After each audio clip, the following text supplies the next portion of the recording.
Hi, welcome back to the Catina Now show.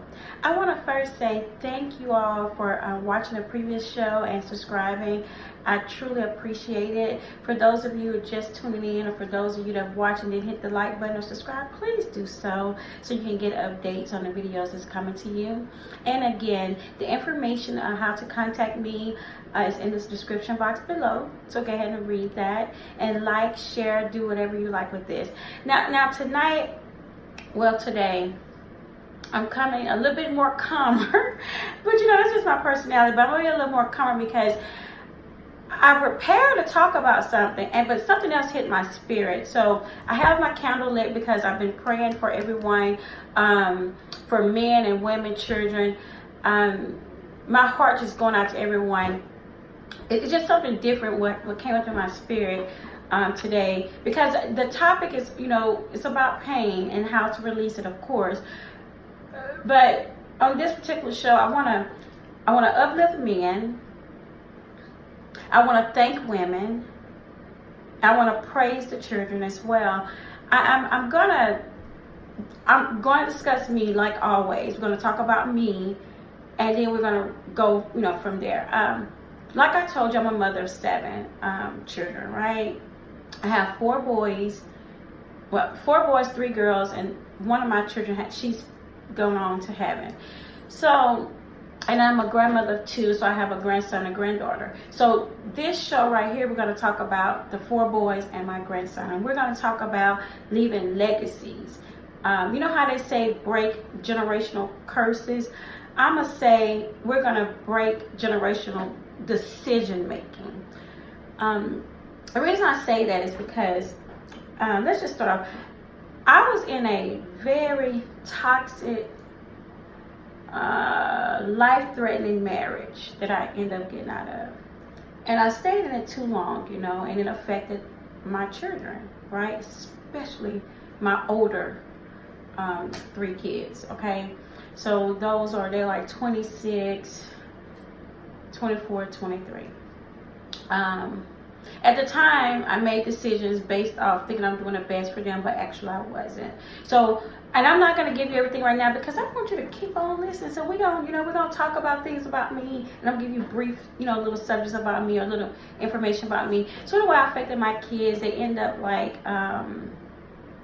doing drugs. I call marijuana drug. I do. I know people say it's a new thing, but to me it's a gateway. That's just my belief. Katina has her opinions. We all do, but it's a gateway to other things to me, right? So my when my older kids, they were like in their teenager years, started doing the what y'all call it? It's weed or something else they be called kush. That's what they call it. So when they started doing that type of stuff when they were younger, I was like, oh my word, devastated, like what's going on? But not knowing that they were going another route to cover up pain, right? Because of what I was allowing to go on in my marriage and what I let them see happen. So that was their way of coping. So I don't judge anybody on what choices you choose to cope with anything that's painful in your life. I just cannot do that. I'm just here to help you. You understand the process through that. So anyway, they started doing that. It's going to the downward spiral. And I'm going to be transparent. Boys went to jail. All that. I was like, oh my goodness, like, what's happening in our lives? But not even realizing I was the common denominator because of what I allowed them to see or whatever, or experience.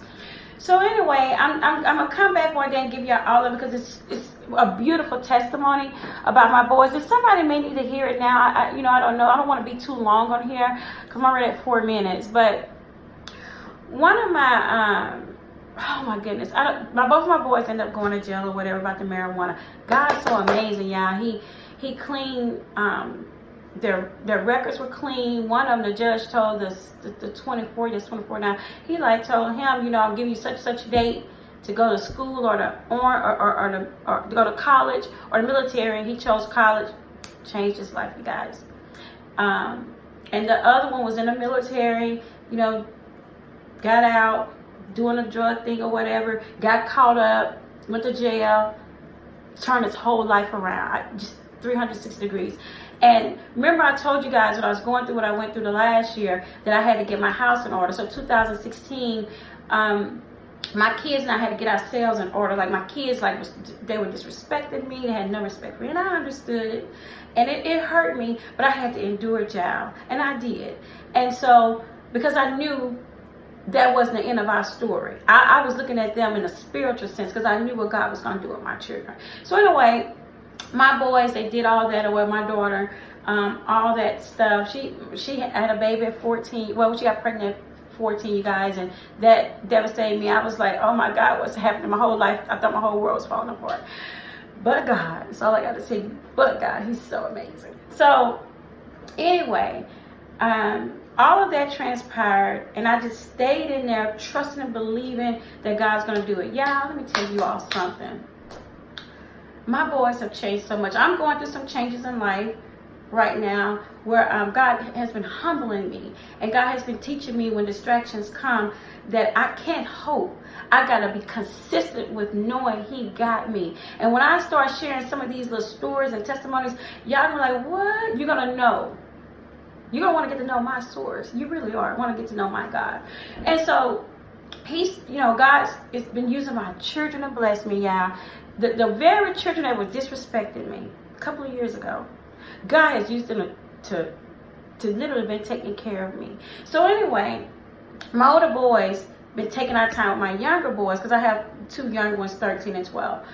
Yeah, my heart just racing right now. But anyway, because I'm excited and I just feel the Spirit of the Lord. But anyway, my younger boys don't have a father in their life. When we divorced, he divorced the kids too. We'll talk about that on another topic.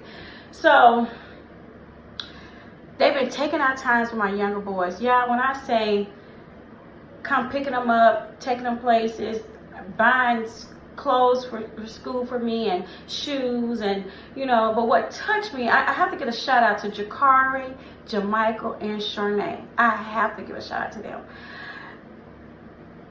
I'm so grateful. Like my boys, I sent that video that I did, the first video, and my boys were like, okay, Mama, I'm gonna do this for you, I'm gonna do this, I'm so proud of you. Yeah, that was a priceless moment for me, because we've been through so many challenges, and if you saw us before, it looked like we weren't gonna make it. But I stopped looking at the what is, and I started believing what I know God told me about us. And I'm just excited. So I said all that to say, we have to take our times for our boys and our girls. They always say, our girls, because I believe that, but I think about the boys, I think about men in general. And sometimes, because I've been a single parent, I've been married, but still I've been a single parent. So I know what it's like as a woman to feel alone. Now, I don't know what it's like to be a man and feel alone as being a single parent, but I know it is being a single parent because I'm not a man, so I can't feel that, but I understand. And what I want to do is first is we're going to praise our single men that's out here doing it. And we're going to praise our single women. I want to say, I'm giving you a clap. I'm bowing to you, and I'm like, thank you. And what I want to say to you is that while you're going through this process and you feel alone, you're not alone. Trust me, you're not. And what I want you to do is that focus on yourself, because you have to be healthy first, so therefore you can be healthy for your children, right? So because we want to break generational decisions that affect families, which they call curses, but they affect the decisions we make, affect what we leave our legacies. So what we need to start doing is like deal with pain, and I'm coming back to the pain thing, because sometimes life, because we keep moving in life, we don't deal with issues that we need to. We put them off because we're like, I gotta feed my kids, I gotta keep a roof over their head, I gotta get them this, that, right? Which are all material things, right?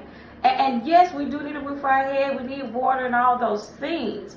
But sometimes we get off subject because we're trying to give them the material things. But what we need to do is give them some inner things to build stability, so they'll never not be without a roof over their head. They'll never be without electricity, water, transportation, to teach them how to be productive young men and women in this society. And so that's a way to start breaking the generational decisions and curses, because we gotta empower our children.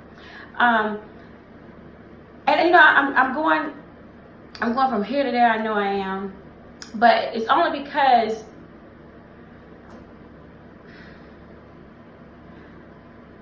I just need us to make it in the kingdom. I need us to, when I say make it, I mean because, and I'm just not talking about my group of people, the community I come from.